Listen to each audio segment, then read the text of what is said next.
السلام علیکم ورحمۃ اللہ وبرکاتہ۔ میری پیاری دوستوں، اگر آپ لوگ بھی حدیث یا دین کے متعلق اچھی باتیں سننا پسند فرماتے ہیں تو ہمارے چینل اسلامک سینٹر آفیشیل کو لازمی سبسکرائب کریں۔ جزاکم اللہ۔ بسم اللہ الرحمن الرحیم۔ شروع کرتا ہوں اللہ کے نام سے جو نہایت رحم کرنے والا ہے۔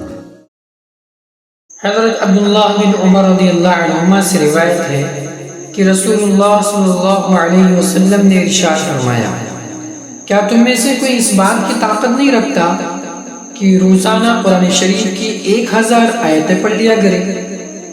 صحابہ رضی اللہ عنہم نے عرض کیا کہ اس میں یہ طاقت ہے کہ روزانہ 1000 آیتیں پڑھے؟